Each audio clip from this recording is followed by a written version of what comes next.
तो जय हिंद प्यारे बच्चों, कैसे हैं आप लोग। उम्मीद करते हैं कि आप लोग अच्छे होंगे। आज हम लोग अवतल दर्पण में r is equal to 2f को प्रूव करना सीखेंगे कि अवतल दर्पण में r is equal to 2f कैसे प्रूव किया जाता है। इससे पहले कि हम इस वीडियो को शुरू करें, आप इस वीडियो को लाइक करके चैनल पर पहली बार आए हैं तो चैनल को ज़रूर सब्सक्राइब कर लीजिए और बेल आइकन को जरूर ऑन कर लीजिएगा, क्योंकि हम ऐसे ही अवतल दर्पण में r is equal to f, उत्तल दर्पण में r is equal to 2f, दर्पण सूत्र और जितना भी फार्मूला होता है उसे प्रूव करना सिखाएंगे। अब बहुत ही शॉर्टकट तरीका, बेहतरीन ढंग से सिखाएंगे, सबसे आसान तरीका में सिखाएंगे। ठीक, तो आप लोग इस वीडियो को जरूर लाइक करके अपने मित्रों के पास शेयर कर दीजिए। जो भी 10th का विद्यार्थी है उसके पास ज़रूर शेयर कर दीजिए। ठीक, तो उनको भी आसान लगने लगे प्रूव करना, इसको हम सिखाएंगे। ठीक, तो चलिए वीडियो को स्टार्ट करते हैं। देखिए, अवतल दर्पण में r is equal to 2f prove करेंगे। तो आप तो जानते हैं कि अवतल दर्पण ये होता है जिसका परावर्तक सतह अंदर की ओर धंसा होता है, उसे अवतल दर्पण कहते हैं। और r होता है इसका यहाँ से यहाँ तक, c से p तक जो होता है उसी को r कहते हैं। देखिए, c से p तक जो होता है उसी को r कहते हैं मुख्य अक्ष में, और जो p से f तक होता है उसे फोकस दूरी यानी स्मॉल f कहते हैं। जो p से f तक होता है उसे स्मॉल f कहते हैं। तो पहले हम लोग उत्तल दर्पण का चित्र, अवतल दर्पण का चित्र बना लेंगे। फिर उसमें देखिए, उसमें प्रधान अंश खींच देंगे, फोकस दर्शा देंगे, वक्रता केंद्र को दर्शा देंगे, और ध्रुव को दर्शाने के बाद फोकस दूरी दर्शा देंगे, वक्रता त्रिज्या को दर्शा देंगे, वक्रता त्रिज्या r। और फिर देखिए, ये इसमें लिखेंगे कि एक्स बाई कोई अवतल दर्पण है, एक्स बाई कोई अवतल दर्पण है जिसमें मुख्य अक्ष के समांतर प्रकाश की किरण AB को भेजेंगे और उसको परावर्तन के बाद फोकस से गुजार देंगे। फोकस से गुजर रहा है, ठीक। और हम C से B पर एक अभिलंब खींचेंगे, C से B पर अभिलंब खींचेंगे, ठीक। याद रखिएगा, CB एक अभिलंब खींचेंगे, ठीक। तो ये देखिए, यहाँ पर देखिए, यहाँ AB, यहाँ CB क्या है, अभिलंब, यानी कि ये परावर्तन के नियम से हो जाएगा ना, आपतन कोण बराबर परावर्तन को, चूँकि ये अभिलंब है। और अभिलंब के जब हम बताए थे कि जब यहाँ अभिलंब होता है तो यहाँ आपतन कोण बराबर परावर्तन कोण हो जाता है, यानी कि कोण 1 बराबर कोण 2 हो जाएगा। यहाँ पर कोण 1 बराबर कोण 2 हो जाएगा, ठीक।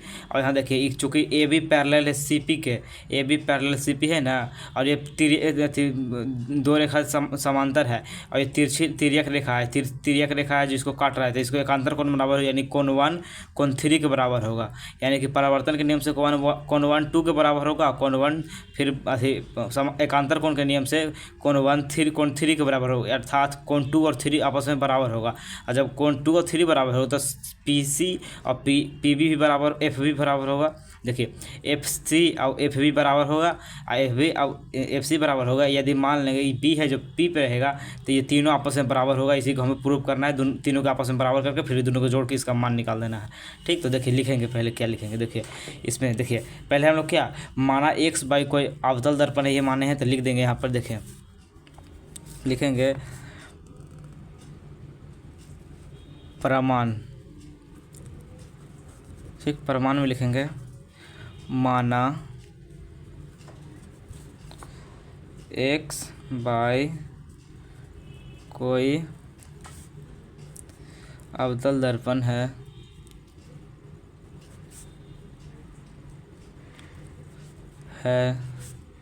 जिसमें देखिए, यहाँ x बाई अवतल दर्पण है जिसमें C वक्रता केंद्र है, F मुख्य फोकस है, ठीक। लिखेंगे जिसमें C वक्रता केंद्र,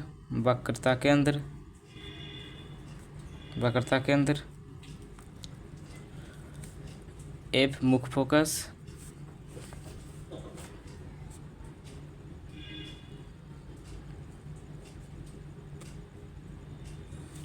फोकस तथा यहाँ पे देखिए P क्या है, ध्रुव है, P ध्रुव है। यहाँ लिखेंगे P ध्रुव है, ठीक। यहाँ तक इसके बारे में लिखेंगे, दर्पण के बारे में। फिर लिखेंगे मुख्य अक्ष के समांतर आ रही प्रकाश की किरण AB परावर्तन के बाद फोकस से गुजरता है, ठीक। लिखेंगे मुख्य अक्ष के, देखिए मुख्य अक्ष के समांतर आ रहा है ना प्रकाश की किरण AB, परावर्तन के बाद फोकस से गुजरेगा रूल के अनुसार। तो लिखेंगे मुख्य अक्ष के समांतर, यहाँ पर कॉमन लेके मुख्य अक्ष के समांतर आ रही प्रकाश की किरण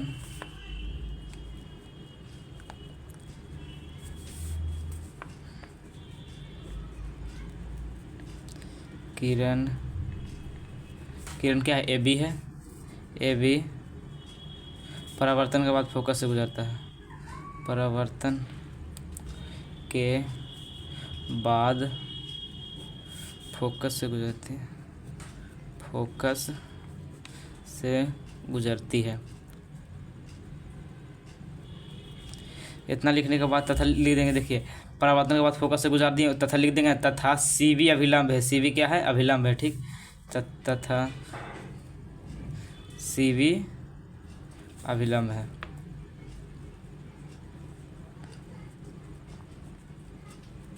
ठीक है, यहाँ तक लिख देंगे। ये याद रखिएगा, ये हर चीज़ में लिखना पड़ता है कि माना x कोई अवतल दर्पण है जिसमें C वक्रता केंद्र, F मुख्य फोकस तथा P ध्रुव है, मुख्य अक्ष के समांतर है, प्रकाश की किरण भी आया है जो परावर्तन के बाद फोकस से गुजरा है, और यहाँ पे एक मुख्य अक्ष के समांतर फोकस है। CV क्या है? CV यहाँ अभिलंब हो गया, ठीक। अब देखिए फिर लिखेंगे यहाँ पर। अब देखिए इतना लिखने के बाद लिखेंगे कि देखिए AB मुख्य आपतित किरण है, परावर्तन के बाद फोकस से गुजर रहा है। चूँकि CV अभिलंब है इसलिए परावर्तन के नियम से हो जाएगा ना, कोण ABC बराबर कोण CBF। अर्थात देखिए ध्यान से यहाँ समझिए, यहाँ पर कुछ AB और F यहाँ पर हो गया, कोण बना रहा है इसमें क्या है? CV अभिलंब है, यानी कि कोण 1 कोण 2 के बराबर है। तो यहाँ लिख देंगे परावर्तन के नियम से कोण 1 कोण 2 के बराबर होगा। देखिए हम आपको बताए थे ना, रफ में दिखाते हैं।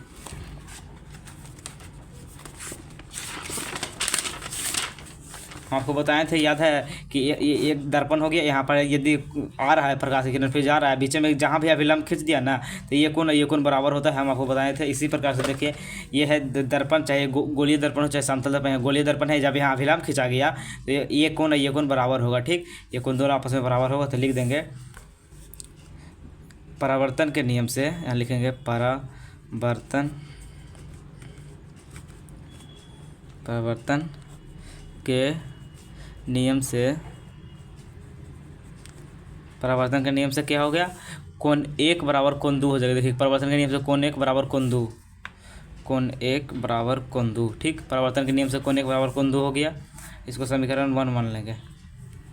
अब देखिए, अब फिर देखिए यह मुख्य अक्ष के समांतर आ रही प्रकाश की किरण AB है, मुख्य अक्ष के समांतर है, यानी कि AB CP के पैरेलल है। चूँकि AB CP के पैरेलल है इसलिए एकांतर कोण से कोण 1 बराबर कोण 3 हो जाएगा ना। कि हम नौ में पढ़े थे ना कि ये जब मुख्य अक्ष के दो प्रकाश के समांतर किरण आपस में, उसमें एक तिर्यक रेखा खींची जाती है तो एकांतर कोण बराबर होता था, कोण 1 कोण 3 के भी बराबर होगा।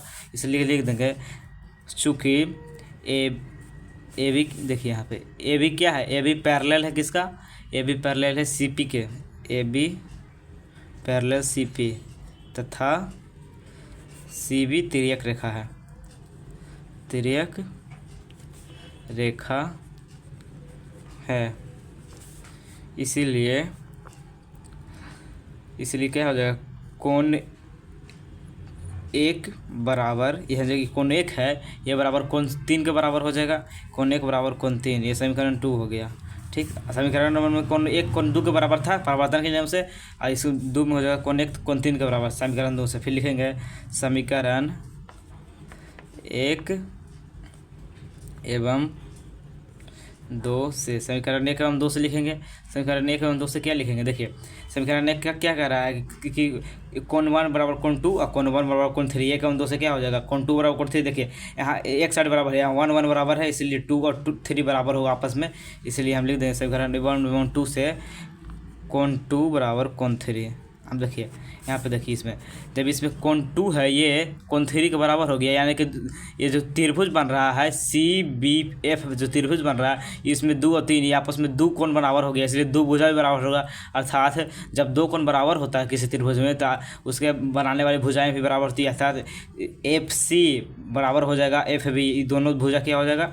बराबर हो जाएगा आपस में, ठीक। ये दोनों भुजा आपस में बराबर हो जाएगा। यहाँ पर लिख देंगे इसीलिए FC बराबर, देख सकते हैं यहाँ पे FC बराबर FB, ठीक। यहाँ तक लिखने के बाद लिखेंगे कि देखिए यहाँ तक समझ गए कि लिख देंगे FC FB के बराबर होगा। फिर लिखेंगे यदि बिंदु B है ना जो P के नज़दीक होता, यदि बिंदु B P के नज़दीक होता तो क्या होता? बिंदु B P के नज़दीक होता तो FB बराबर FP होता ना। यहाँ लिखेंगे यदि बिंदु B है जो P के नज़दीक होता, P से सटा हुआ होता, यहाँ पर ही होता, तो जो FB है FP के बराबर लगभग बराबर होता ना। तो लिखेंगे यदि यदि बिंदु, देखिए बिंदु क्या है, बिंदु बी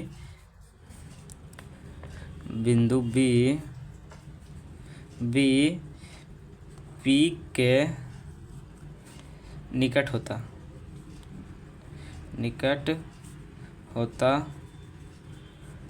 तो देखिए निकट होता, या फिर इसको लिख सकते हैं नज़दीक होता। तो यदि बिंदु बी पी के नज़दीक होता तो हो जाता एफ बी बराबर एफ पी, लगभग ही हो जाता है ना, लगभग ये दोनों आपस में बराबर था। एफ पी आपस में बराबर था यदि ये इसका नज़दीक होता तो, ठीक। अब देखिए यहाँ पर देख लिए, यहाँ एफ पी के बराबर है, एफ बी एफ सी के बराबर है, अर्थात ये तीनों आपस में बराबर हो गया। यहाँ पर ध्यान से समझिए, हम लोग अभी फार्मूला से सिद्ध किए हैं कि ये क्या है, समद्विबाहु त्रिभुज है। इसमें एफ सी एफ बी के बराबर है और एफ बी जो है एफ पी के बराबर है, लगभग एफ पी के बराबर है, यानी कि ये वाला भी आप बराबर हो गया, ये तीनों आपस में बराबर हो गया। ये दोनों सिद्ध हो गया कि जब ये दोनों कोण बराबर हो गया तो ये आपस में अपने आप बराबर हो जाएगा, त्रिभुज की दो भुजाएं। और ये बी बिंदु पी के नज़दीक होता तो ये दोनों भी आपस में बराबर होता लगभग, यानी कि ये तीनों आपस में क्या है, बराबर है। तो यहाँ लिख सकते हैं, इसीलिए पी एफ बराबर बी एफ बराबर सी एफ। देखिए पी एफ बराबर बी एफ बराबर सी एफ लिख दिए, ठीक। ये तीनों आपस में बराबर हो गया।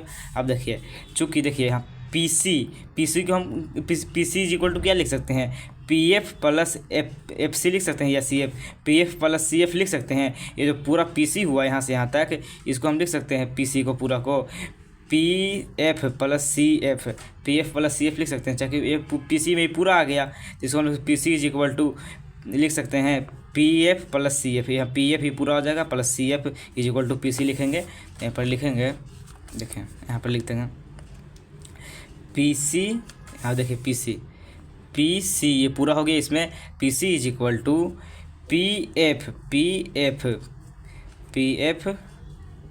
Plus C F, P C में पूरा आ जाएगा ना, P F plus C F.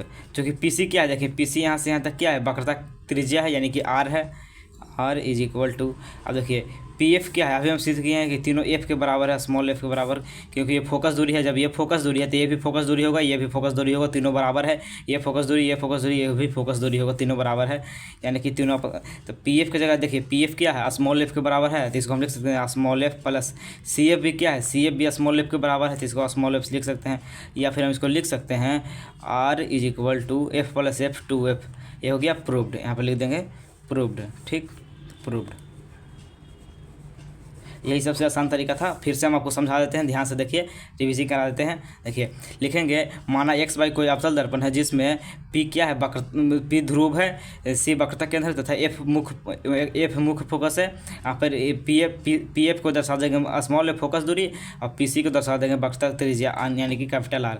फिर हम लिखेंगे कि मुख्य अक्ष के समांतर आ रहे प्रकाश किरण ए बी परावर्तन के बाद फोकस से गुजरेगा, और सी बी क्या है, अभिलंब है। देखिए फिर उसके बाद लिखेंगे परावर्तन के नियम से हो जाएगा आपतन कोण बराबर परावर्तन कोण, आपतन कोण ए है और परावर्तन कोण बी है, तो आपतन कोण बराबर परावर्तन कोण, यानी कि कोण 1 बराबर कोण 2 हो जाएगा।